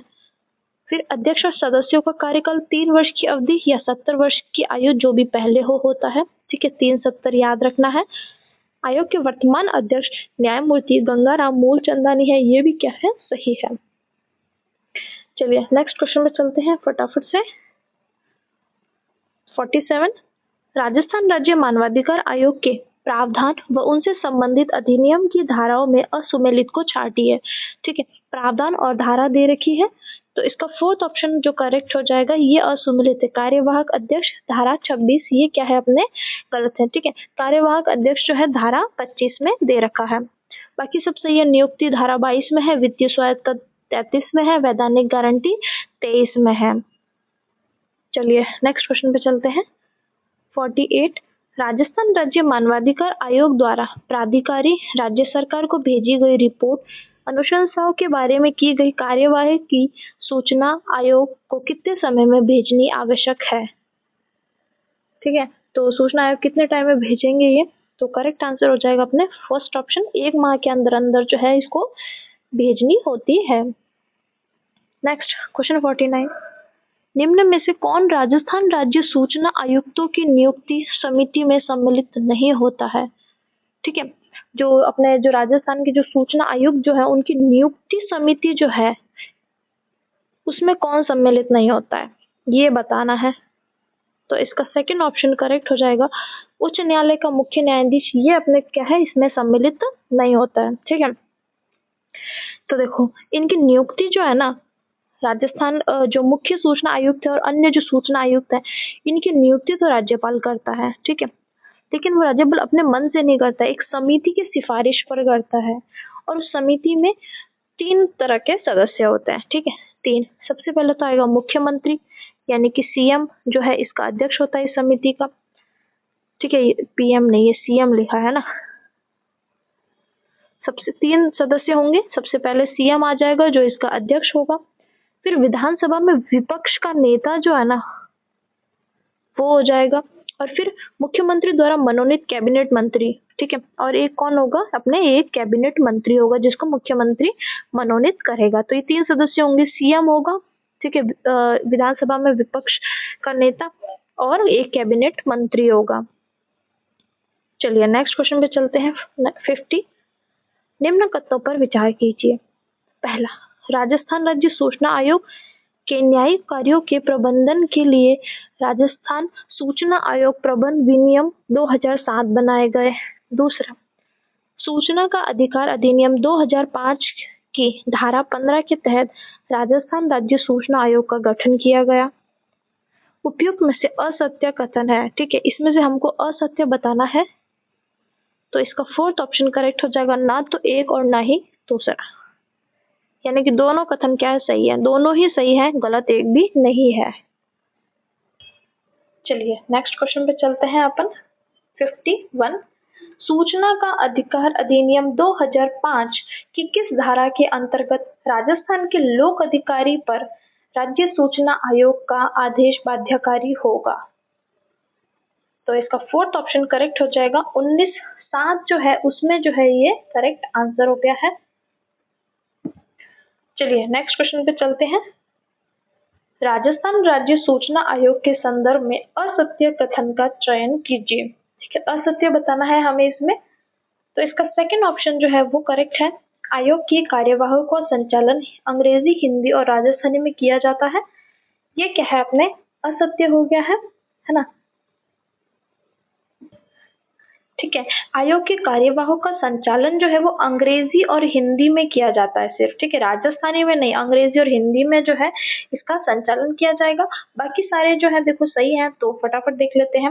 राजस्थान राज्य सूचना आयोग का मुख्यालय हरिश्चंद्र माथुर राजस्थान लोक राज्य प्रशासन संस्थान जयपुर में है, ठीक है, तो इसका मुख्यालय जयपुर में है। आयोग का ध्येय वाक्य यथेमा वाच कल्याणम है, और आयोग ने आरटीआई पोर्टल 2.0 जो है लॉन्च किया है। चलिए नेक्स्ट क्वेश्चन पे चलते हैं। 53 राजस्थान लोकायुक्त तथा उप लोकायुक्त अधिनियम 1973 से संबंधित निम्न कथनों पर विचार कीजिए। पहला, लोकायुक्त या उप लोकायुक्त को संदेह, वेतन, भत्ते और पेंशन तथा उनकी सेवा की शर्तें क्रमशः वही होगी जो राजस्थान उच्च न्यायालय के मुख्य न्यायाधिपति या न्यायाधिपति की होती है।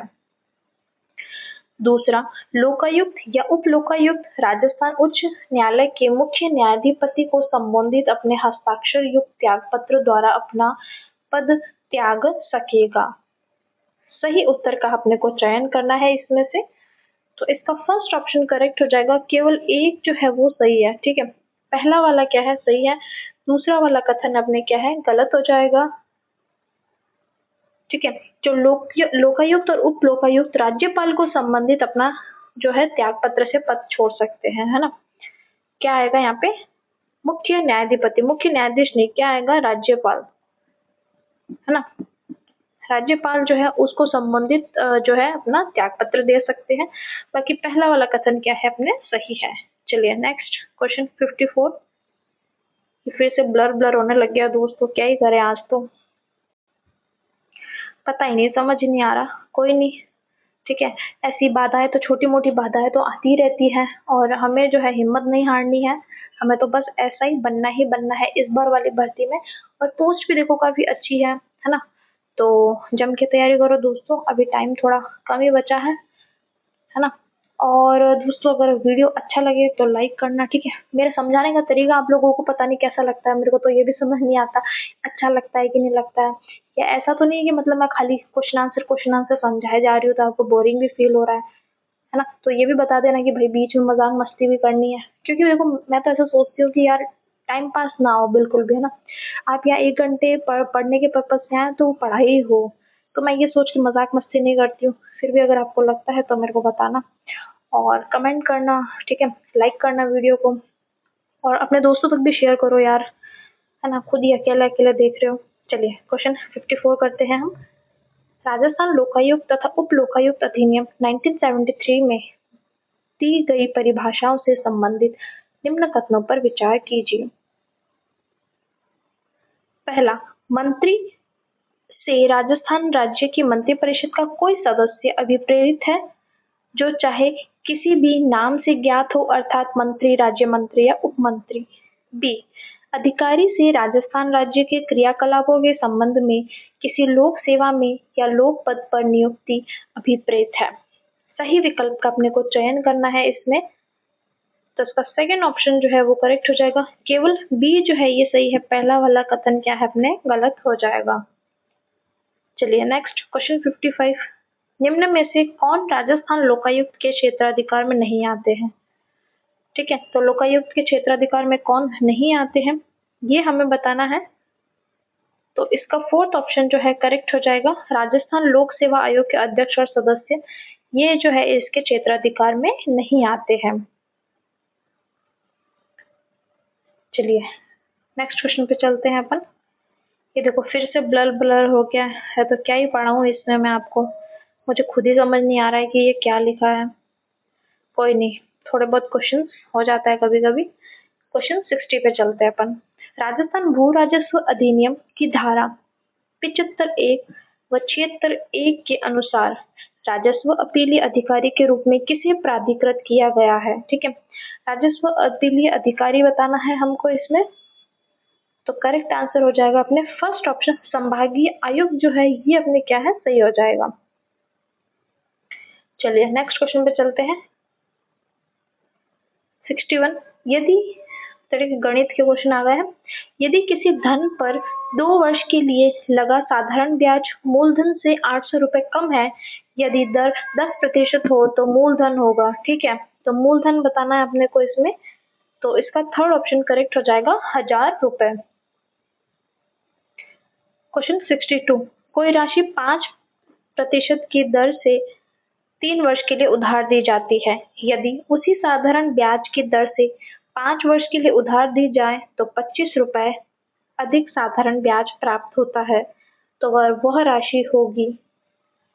तो इसका सेकंड ऑप्शन करेक्ट हो जाएगा, 250 रुपए जो है इसका आंसर हो जाएगा। ठीक है दोस्तों, मैथ्स के क्वेश्चन जो है आप कॉपी पेन लेके खुद ही सॉल्व करिए और देखिए कि आपका क्या आंसर आता है। ठीक है, मैं यहाँ सॉल्व कराने बैठूंगी तो वीडियो बहुत लंबा हो जाएगा। और दूसरी बात ये कि देखो दोस्तों, मैंने जो स्कूलिंग वगैरह की थी तो मेरा इंग्लिश मीडियम था, है ना। तो इंग्लिश मीडियम अभी मेरे को, मैं आपको अगर ये मैथ समझाने बैठूंगी तो हिंदी इंग्लिश सब मिक्स हो जाएगा। मुझे मैथ्स इंग्लिश में ही आती है, तो इस वजह से मैं नहीं समझाती हूँ, क्योंकि फिर आप लोगों को कंफ्यूजन हो जाएगा कि यार ये क्या ही पढ़ा रही है, इसलिए। ठीक है, तो इसलिए आप खुद ही सॉल्व करिए और देखिए कि क्या आंसर आता है। क्वेश्चन 63 पे चलते हैं अपन। ठीक है, 1,00,000 रुपए की राशि को 2 भागों में इस प्रकार बांटी जाती है कि पहले भाग को 2% की दर और दूसरे भाग को 6% की दर पर उधार दिया जाता है। तो 4 साल का कुल साधारण ब्याज 20,000 रुपए प्राप्त होता है। तो 6% की दर पर दी गई राशि ज्ञात करो, है ना। तो इसका आंसर हो जाएगा सेकंड ऑप्शन, 75,000 रुपए जो है इसका करेक्ट आंसर हो गया है। नेक्स्ट क्वेश्चन 64, 944 रुपए की राशि 4 बराबर किस्तों में देय है। प्रत्येक किस्त पर शेष समय के लिए 12% वार्षिक साधारण ब्याज की दर से ब्याज देय है, तो प्रत्येक किस्त की राशि ज्ञात करो। तो इसका फर्स्ट ऑप्शन करेक्ट हो जाएगा, 200 रुपए जो है अपना आंसर है। नेक्स्ट क्वेश्चन पे चलते हैं 65 पे। 10,000 रुपए पर 10% वार्षिक की दर से 2 वर्ष का चक्रवृद्धि ब्याज कितना होगा? तो इसका करेक्ट आंसर हो जाएगा अपना फर्स्ट ऑप्शन, 2100 रुपए जो है इसका आंसर हो जाएगा।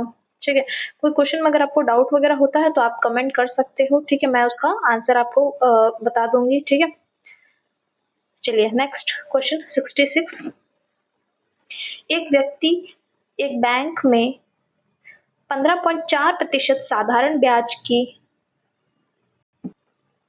दर पर 5,600 जमा करता है।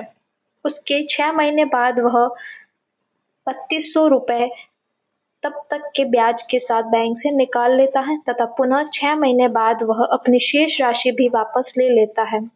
तदनुसार उस व्यक्ति को कुल ब्याज के रूप में कितनी राशि मिली है, ये हमें बताना है। तो इसका फर्स्ट ऑप्शन करेक्ट हो जाएगा, 150 रुपए जो है उसको ब्याज के रूप में राशि मिली है।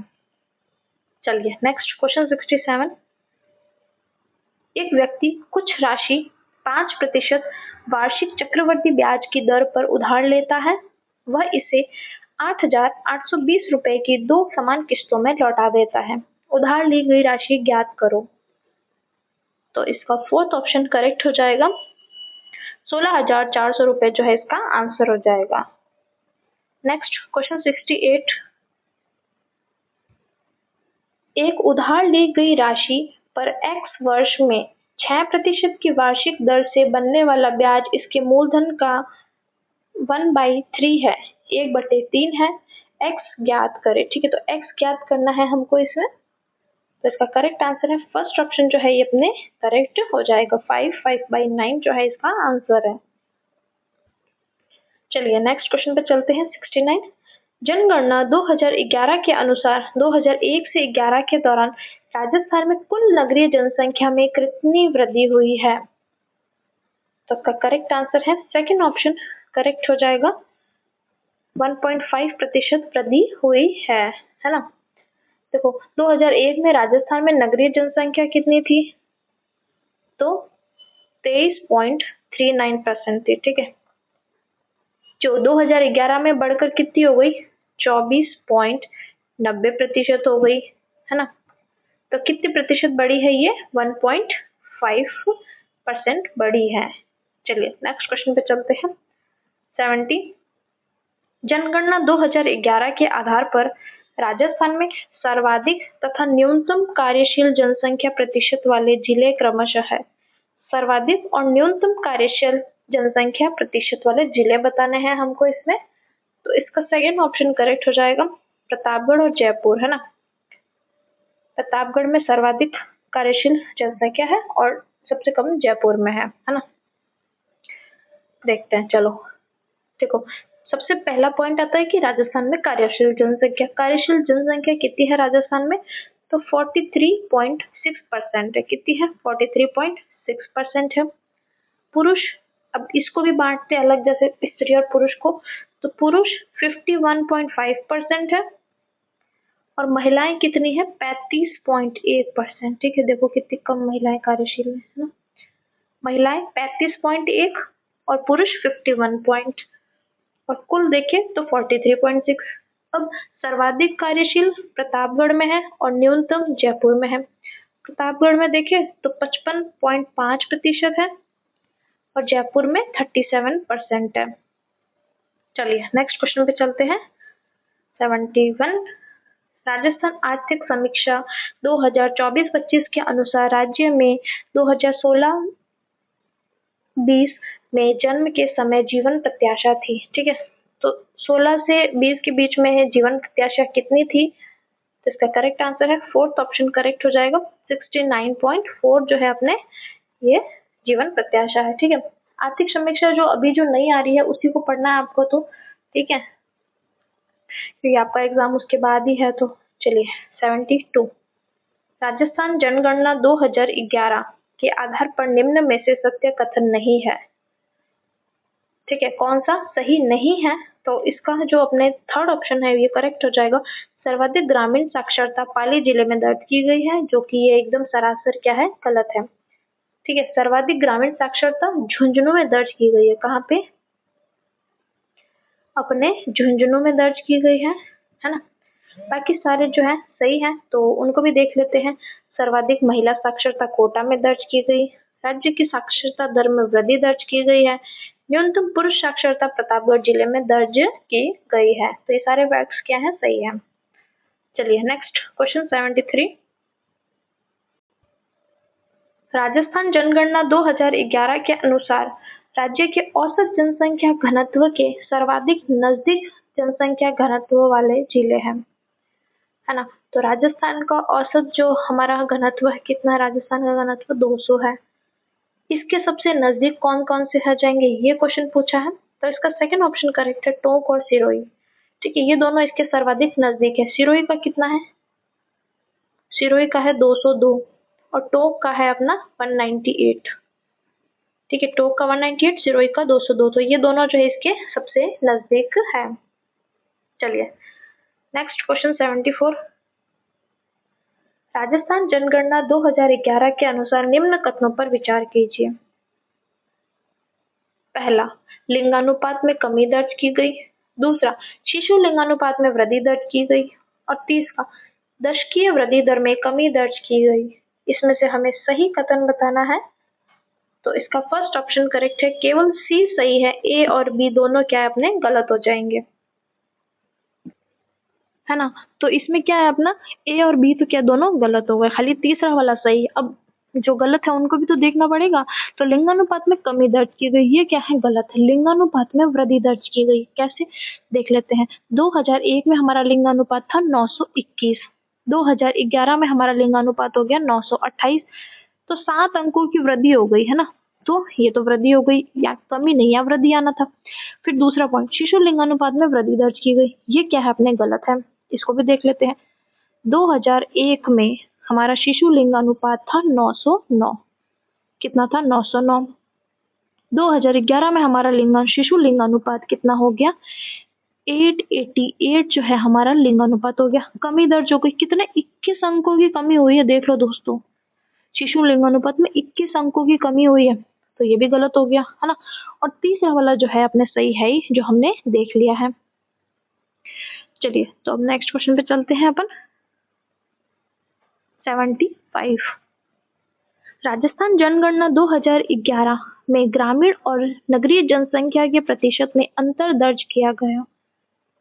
तो इसका करेक्ट आंसर हो जाएगा थर्ड ऑप्शन, लगभग 50% जो है इसमें अंतर दर्ज किया गया है ना। चलिए नेक्स्ट क्वेश्चन 76, राजस्थान जनगणना 2011 के अनुसार राज्य में नगरीय क्षेत्र में न्यूनतम लिंगानुपात कौन से जिलों में दर्ज किया गया? ठीक है, नगरीय क्षेत्र पूछा है और वहां पे भी न्यूनतम लिंगानुपात पूछा है, तो इसका करेक्ट आंसर हो जाएगा सेकंड ऑप्शन, जैसलमेर जो है ये अपने क्या है? करेक्ट हो जाएगा, है ना। नगरीय लिंगानुपात अगर हम देखें तो सबसे कम जो है वो कहाँ का है? अपना जैसलमेर का है। कितना है? 807 है। ठीक है, 807। चलिए नेक्स्ट क्वेश्चन पे चलते हैं अपन। 77, निम्नलिखित बांध और जिलों में से असुमेलित युग्म है, असुमेलित बताना है अपने को। तो इसका सेकंड ऑप्शन करेक्ट हो जाएगा, महलपुर बैराज कोटा में है, ये गलत है। ठीक है, महलपुर बैराज कहाँ है? 12 में। कहाँ पे है ये? 12 में है। ठीक है, ये देखो ये सारे जो है ना, ये अपने उसके हैं, ये जो पार्वती काली सिंधु जो परियोजना है ना, चंबल वाली, उसके हैं ये सारे। ठीक है, तो कुन्नू बैराज, ठीक है, 12 में है ये। फिर महलपुर, ये अपने 12 में है। फिर मेज, ये बूंदी में है। राठौर बैराज सवाई माधोपुर में है। चलिए नेक्स्ट क्वेश्चन पे चलते हैं। देवास परियोजना के संदर्भ में निम्न कथनों पर विचार कीजिए। ठीक है, देवास परियोजना, पहला, इस परियोजना की शुरुआत 1973-74 में की गई। यह परियोजना मुख्यमंत्री जल स्वावलंबन अभियान 2.0 का हिस्सा है। यह परियोजना नाबार्ड द्वारा वित्तीय सहायता प्राप्त है। इस परियोजना के चतुर्थ चरण में नथिया ताल बांध का निर्माण किया गया। कूट, इसमें से हमको सही बताना है, तो इसका फर्स्ट ऑप्शन करेक्ट हो जाएगा। ए, बी और सी, ये क्या है? सही है। ए, बी, सी सही है। डी वाला अपने क्या है? गलत हो जाएगा। ठीक है, कि भाई इसकी देवास परियोजना की शुरुआत 73-74 में हुई और ये जल स्वावलंबन 2.0 का हिस्सा है और वित्तीय सहायता नाबार्ड कर रहा है। और चौथा चरण जो है, ये वाला कथन क्या है अपने? गलत हो जाएगा। ठीक है, चौथे चरण में जो है ये अम्बावा, क्या है? अम्बावा बांध बनाया गया है। लिख देती हूँ मैं यहाँ पे, एक मिनट। हाँ, अम्बावा। ठीक है, चौथे चरण में अम्बावा बांध बनाया गया है। 4 चरण में इसमें बांध बनाए गए हैं। सबसे पहले चरण में जो है गोरना बांध है। सबसे पहले वाले में क्या है? गोरना बांध है। दूसरे वाले में मादड़ी बांध और अकोदड़ा। ठीक है, 2 बनाए हैं। दूसरे में 2, मादड़ी और अकोदड़ा। तीसरे वाले में नथिया ताल, ये नथिया ताल है ना, ये क्या है? तीसरे में बनाया। ठीक है, ताल से याद रखना कि तीसरे में है। और चौथे में जो है ये अम्बावा बांध बनाया गया है। चलिए नेक्स्ट क्वेश्चन पे चलते हैं। 79, निम्नलिखित परियोजना वित्त पोषित संस्था में से असुमेलित युग्म की पहचान करनी है। ठीक है, असुमेलित बताना है हमको इसमें से। ठीक है, तो इसका सेकंड ऑप्शन जो है ये अपने क्या है? करेक्ट हो जाएगा, राजस्थान जल क्षेत्र आजीविका सुधार योजना नाबार्ड। ये क्या है? असुमेलित है। ठीक है, बाकी सारे सही हैं, तो बाकी सारों को देख लेते हैं हम। राजस्थान सिंचाई सुदृढ़ीकरण परियोजना, जीका सही है। जायका है ना, जीका जायका। फिर जापान की है ये। फिर अटल भूजल योजना विश्व बैंक और केंद्र सरकार सही है। रेगिस्तान क्षेत्र में राजस्थान जल क्षेत्र और पुनर्गठन परियोजना, एनबीडी न्यू डेवलपमेंट बैंक और राज्य सरकार, ये भी सही है। दूसरा वाला क्या है अपने गलत है कि राजस्थान जल क्षेत्र आजीविका सुधार योजना नाबार्ड, ये क्या है गलत है। इसका कौन है, इसका भी जायका या जी का ही है, ठीक है, या जी का ही है इसका भी। चलिए नेक्स्ट क्वेश्चन पे चलते हैं। 80 राजस्थान आर्थिक समीक्षा 2024-25 के अनुसार वर्तमान में राज्य में कुल सिंचित क्षेत्रफल है, तो कितना सिंचित क्षेत्रफल है, तो इसका फोर्थ ऑप्शन करेक्ट हो जाएगा। लगभग 95.5 लाख हेक्टेयर जो है ये सिंचित क्षेत्रफल है। चलिए नेक्स्ट क्वेश्चन पे चलते हैं। 81 राजस्थान में सिंचाई संसाधन के संदर्भ में निम्न पर विचार कीजिए। पहला, राज्य के सिंचित क्षेत्र में लगभग 2/3 क्षेत्र कुएं और नलकूपों द्वारा सिंचित है। दूसरा, नर्मदा नहर से राज्य के 2.46 लाख हेक्टेयर से क्षेत्र पर सिंचाई होती है।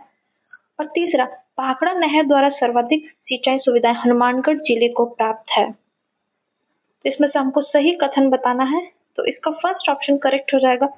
1, 2 और 3 तीनों ही क्या सही है कि भाई हमारा जो 2/3 क्षेत्र है वो तो कुआं नलकूपों से होता है सिंचाई, फिर नर्मदा नहर जो है उससे इतने क्षेत्र पर सिंचाई होती है, भाखड़ा नहर द्वारा सबसे ज्यादा हनुमानगढ़ जिले को सिंचाई होती है। तो ये तीनों ही क्या है सही हो जाएंगे। चलिए नेक्स्ट क्वेश्चन 82 परवन बहुउद्देशीय सिंचाई परियोजना से राजस्थान के निम्न जिलों को सिंचाई सुविधा उपलब्ध होगी। ठीक है, तो इस परवन जो बहुउद्देशीय परियोजना है इससे कौन कौन से जिले लाभान्वित होंगे, तो इसका फर्स्ट ऑप्शन करेक्ट हो जाएगा। कोटा, बारां और झालावाड़ को जो है ये पेयजल और सिंचाई सुविधा मिलेगी। चलिए नेक्स्ट क्वेश्चन पे चलते हैं। 83 आईजीएनपी के संदर्भ में निम्न कथनों पर विचार कीजिए। पहला, इसके पहले चरण में 204 किलोमीटर फीडर नहर का निर्माण किया गया है। ठीक है। दूसरा, इस नहर का 0 पॉइंट मोहनगढ़ जैसलमेर है। तीसरा, वीर तेजाजी लिफ्ट कैनाल से केवल बीकानेर जिला लाभान्वित होता है। इसमें से हमको सही कथन बताना है, तो इसका फोर्थ ऑप्शन करेक्ट है।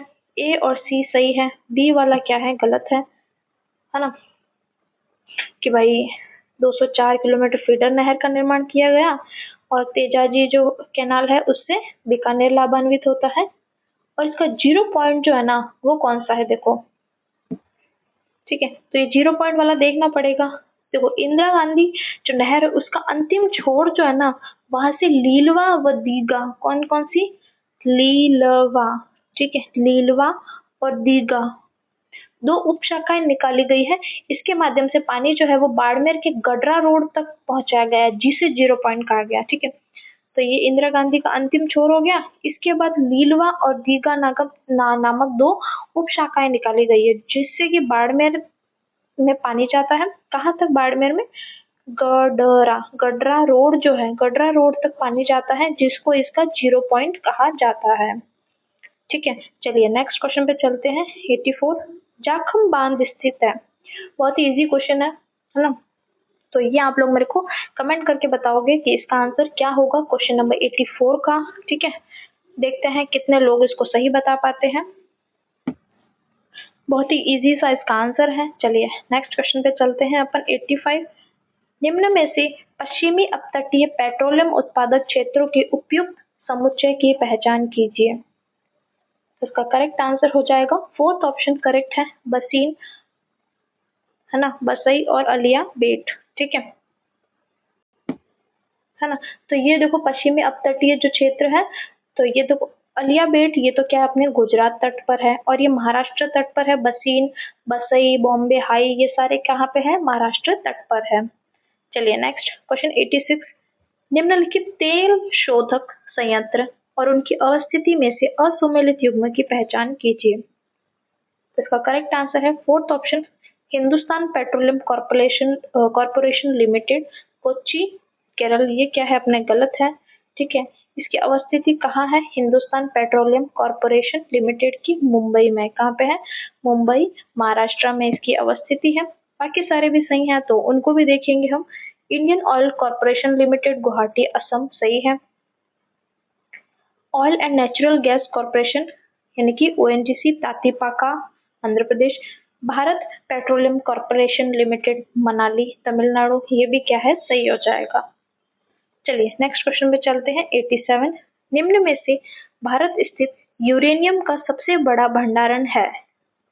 ठीक है, तो यूरेनियम का सबसे बड़ा भंडार, तो इसका फर्स्ट ऑप्शन करेक्ट हो जाएगा, विशाखापट्टनम जो है इसका आंसर हो जाएगा, है ना। ठीक है, यूरेनियम जो है ना, यूरेनियम यह धारवाड़ और आर्कियन चट्टानों में पाया जाता है। कौन सी? धारवाड़ और आर्कियन जो चट्टाने हैं ना, उसमें जो है ये यूरेनियम पाया जाता है।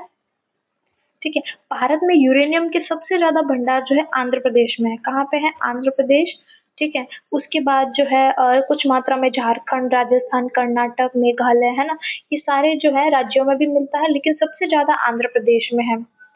और विशाखापट्टनम जो है ये आंध्र प्रदेश में ही है, यह सबसे बड़ा यूरेनियम क्षेत्र है। नेक्स्ट क्वेश्चन 88, भारत में प्राकृतिक गैस भंडार की दृष्टि से अग्रणी राज्यों के उपयुक्त समुच्चय की पहचान करें। प्राकृतिक गैस यानी कि नेचुरल गैस की बात हो रही है, तो इसका करेक्ट आंसर है सेकंड ऑप्शन करेक्ट है, असम, आंध्र प्रदेश, राजस्थान इसका आंसर हो जाएगा। नेक्स्ट क्वेश्चन 89, निम्नलिखित में से असुमेलित युग्म का चयन कीजिए। ठीक है, असुमेलित बताना है, नाभिकीय ऊर्जा केंद्र और स्थान जो है हमें असुमेलित बताना है इसमें से, तो इसका सेकंड ऑप्शन करेक्ट हो जाएगा, नरोरा, उत्तराखंड। ये क्या है अपने गलत है। ठीक है, नरोरा कहाँ पे है? ये अपने उत्तर प्रदेश में। कहाँ पे है ये नरोरा? यूपी में है, उत्तर प्रदेश में। बाकी सारे जो है सही है। तारापुर महाराष्ट्र में है। यह भारत का पहला परमाणु ऊर्जा जो है उत्पादन केंद्र स्थापित हुआ था तारापुर में, है ना, पहला जो है स्थापित हुआ। ठीक है, फिर नरोरा हमने देख लिया, यूपी में है, कैगा कर्नाटक में है, कलपक्कम तमिलनाडु में है, और भी है जैसे रावत भाटा अपने राजस्थान में है ना, कुड़नकुलम तमिलनाडु में है, काकरापार गुजरात में है। ये इसी तरीके के भारत के ऊर्जा उत्पादन केंद्र हैं। चलिए नेक्स्ट क्वेश्चन 90, सूची 1 और 2 को सुमेलित करना है। ठीक है, खनिज और उत्पादक क्षेत्र दे रखे हैं, तो इसका करेक्ट आंसर है फर्स्ट ऑप्शन जो है सही हो जाएगा। चलिए हम मिलान कर लेते हैं फटाफट से। सबसे पहले आता है मैग्नीज, तो मैग्नीज जो है ये कहाँ है? अपने बालाघाट में है। फिर कोयला, तो ये अपना आ जाएगा झरिया। फिर लौह अयस्क, तो ये अपना आ जाएगा हासपेट। और यूरेनियम जादूगोड़ा। ठीक है, जादूगोड़ा। चलिए नेक्स्ट क्वेश्चन पे चलते हैं। 91, निम्न में से भारत के सर्वाधिक मैग्नीज उत्पादक अग्रणी राज्यों के समुच्चय का चयन करें। ठीक है, मैग्नीज के सबसे ज्यादा उत्पादक जो राज्य हैं वो बताने हैं, तो इसका करेक्ट आंसर है फर्स्ट ऑप्शन, मध्य प्रदेश और महाराष्ट्र। ठीक है, ये अपने क्या है, सही हो जाएगा। अगर हम इनमें भी देखें कि कहाँ कहाँ पे मतलब पाया जाता है मैग्नीज, तो जैसे एमपी में हम देखें तो बालाघाट हो जाएगा, है ना। फिर छिंदवाड़ा, जबलपुर, झाबुआ, ये सारे जो है अपने एमपी में हो जाएंगे। महाराष्ट्र में अगर देखें तो भंडारा और नागपुर, महाराष्ट्र में भंडारा और नागपुर जो है यहाँ मैग्नीज के निक्षेप पाए जाते हैं। चलिए नेक्स्ट क्वेश्चन 92, भद्रावती संयंत्र में कहाँ के लौह अयस्क को उपयोग में लिया जाता है। ठीक है, तो इसका आंसर सेकंड ऑप्शन करेक्ट हो जाएगा, केमनगुंडी जो है यहाँ के जो है ये यूज में लिया जाता है, यहाँ का लौह अयस्क।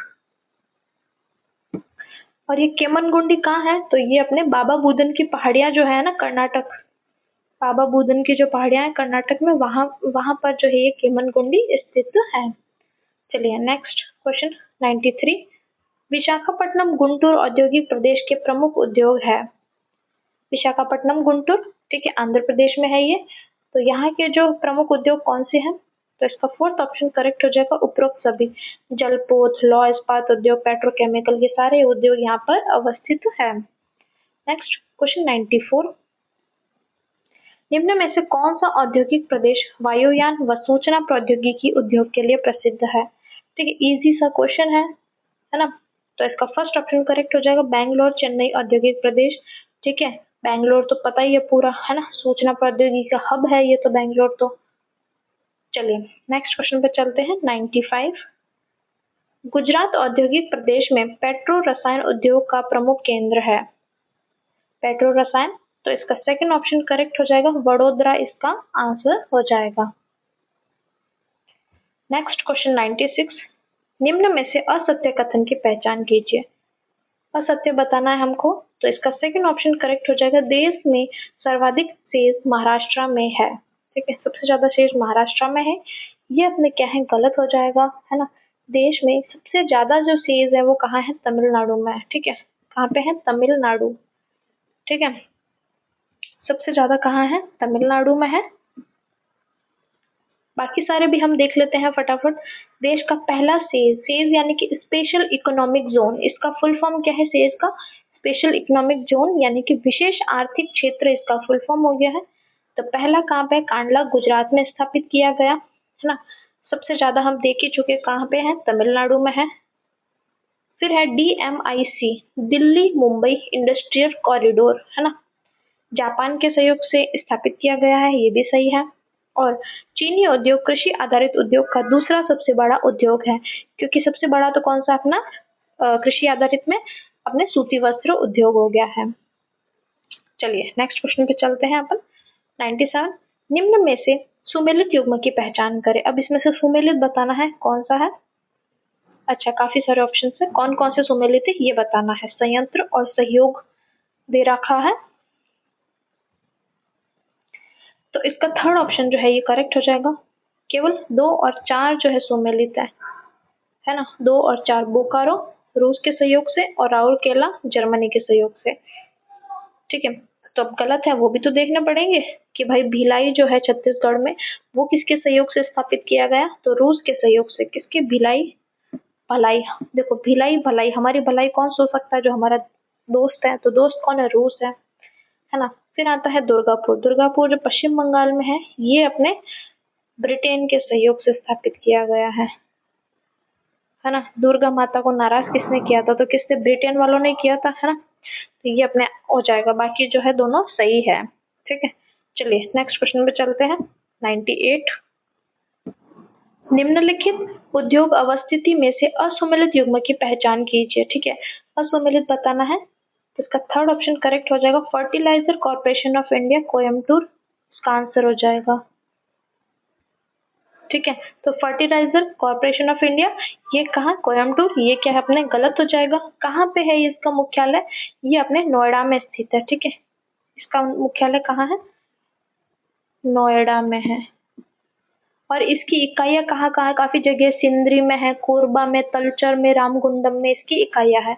बाकी सारे सही हैं, जैसे देखिए हम Bharat heavy electrical engineering limited Bhopal में है, हिंदुस्तान शिपयार्ड लिमिटेड विशाखापट्टनम में, रेलवे कोच फैक्ट्री कपूरथला में है। तो ये सारे अपने सही हो जाएंगे।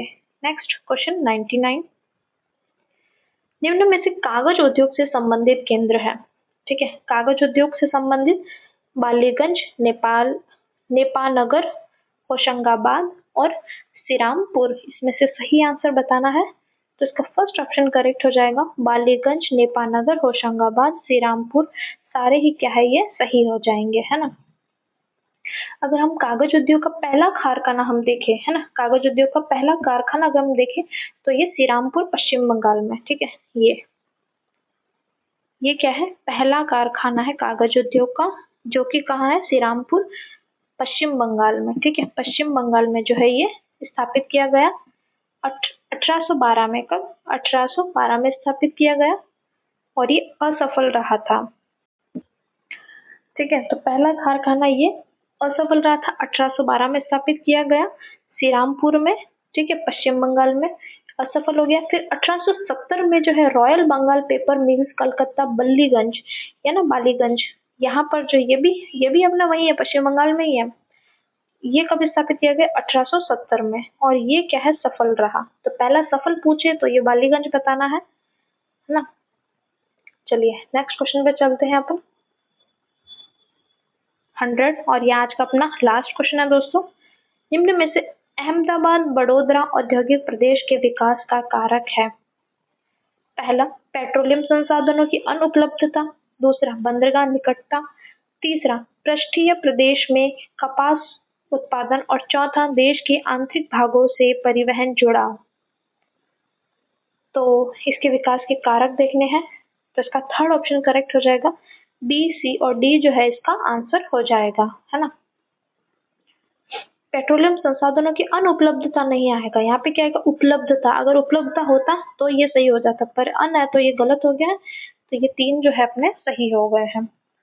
तो दोस्तों ये जो है आज का मैंने अपना माइनर टेस्ट 4 जो है आपको सॉल्व करा दिया है, ठीक है।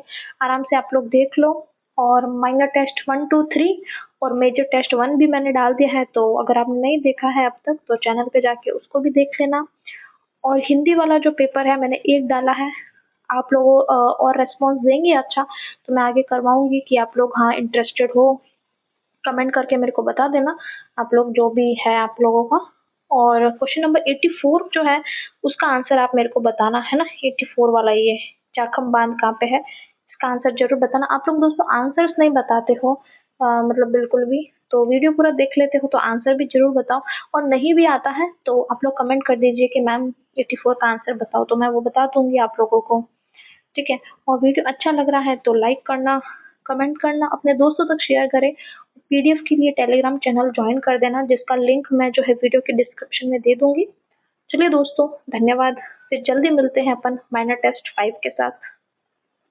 धन्यवाद।